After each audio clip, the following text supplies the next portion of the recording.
अमर astrology में आपका स्वागत है दोस्तों। मैं हूं अमर सिंह चौहान।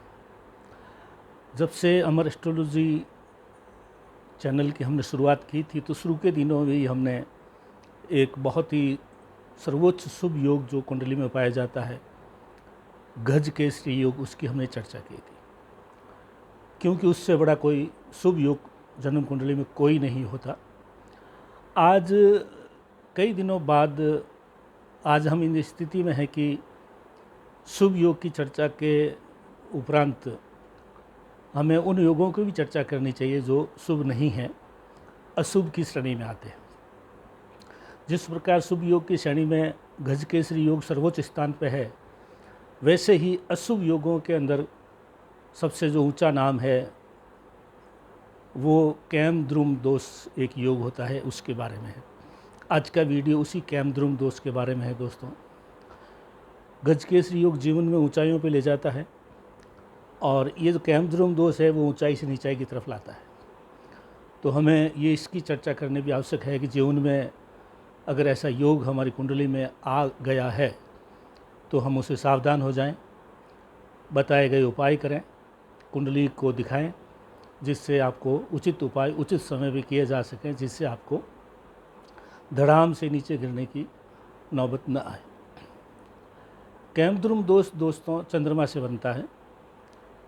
कुंडली में चंद्रमा किसी भी भाव में अगर अकेला बैठा है और उसके पीछे वाले भाव में और उसके आगे वाले भाव में, यानी 2 नंबर भाव और 12 नंबर भाव, मतलब जिसमें चंद्रमा बैठा है उसके पीछे और आगे भी कोई ग्रह न हो, न चंद्रमा के साथ में कोई ग्रह हो, तो ये दुर्योग बनता है। ये योग नहीं है, दुर्योग है, कैमद्रुम दोष है। ये सफलता से शून्य की तरफ लाता है।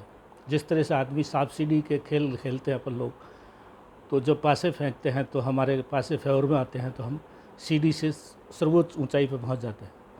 लेकिन फिर कभी खेल खेलते हुए पासे फेंकते हैं तो पासे अच्छे नहीं आते हैं, तो सांप काटता है, वो नीचे पूंछ के पास वापस उसी स्थान पर ला पटकता है जहाँ से हमने शुरुआत की थी।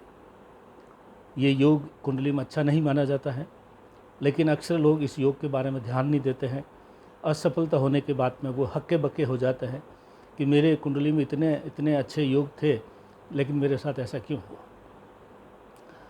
मैंने सैकड़ों कुंडलियों में अभी तक के जीवन में ये योग देखे हैं। प्रत्येक उस व्यक्ति को मैंने सावधान किया है कि आपकी कुंडली में कैमद्रुम दोष है। आप अभी कलेक्टर है, मिनिस्टर है, या कोई उच्च अधिकारी है, बड़े नेता है, मंत्री है, मुख्यमंत्री है, आने वाले दिनों में आप शून्य पे आने वाले हैं।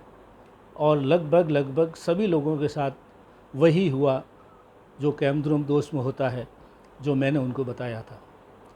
कुछ लोगों ने उपाय किए तो उनको नुकसान नहीं हुआ, या कम नुकसान हुआ, या कम नुकसान में ही उनके कैमद्रुम दोष का जो है समय निकल गया। जैसे कि मैंने बताया, कुंडली में अगर चंद्रमा अकेला है किसी भाव में, उसके पीछे वाले भाव में और उसके आगे वाले भाव में भी कोई ग्रह न हो, तो कैमद्रुम दोष बनता है। और ये दोष कुंडली का सर्वोच्च अशुभ योगों की श्रेणी में आता है।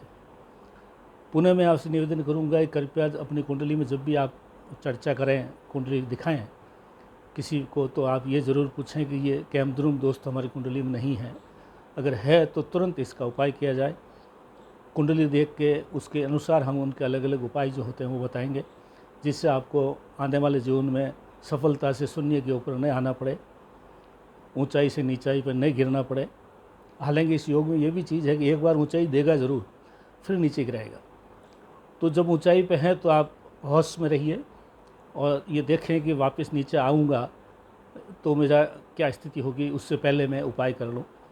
तो कैमद्रुम दोष का उपाय, उचित उपाय किसी योग्य ज्योतिष से हमारे से करवाएं। अनेक कुंडलियों में ये होता है, मैं कई बार बता भी चुका हूँ, लेकिन लोगों ने उपाय नहीं किए। फिर जब उनको नुकसान होता है तो वो कहता है साहब आपने कुंडली आपको दिखाई थी, आपने तो जो है देखी थी, ले आपने तो कहा समय अच्छा है। फिर मैं उनको बोलता हूँ कि भाई आपका कैमद्रुम दोष था, उपाय किया कि आपने, कैसा उपाय तो नहीं किया। उपाय आप नहीं करेंगे तो अगर डॉक्टर की बताइए दवाई नहीं लेंगे तो रोग ठीक होना मुश्किल है। पुनः मैं कैमद्रुम दोष को ऊपर अंडरलाइन करता हूँ। ये योग बहुत साधारण सा है, आप खुद भी अपनी कुंडली में देख सकते हैं। लेकिन किसी योग्य ज्योतिष से या हमारे से उसकी विस्तार से चर्चा करें, समय वो उपाय करें जिससे आपको नुकसान की खाई में गिरने की नौबत न आए। आज अमर एस्ट्रोलॉजी में इतना ही। कृपया हमारे चैनल को सब्सक्राइब करें, लाइक करें, अपने मित्र दोस्तों को भी इसके लिए प्रेरित करें जिससे हमारी हौसला अफजाई हो। धन्यवाद। आज इतना ही।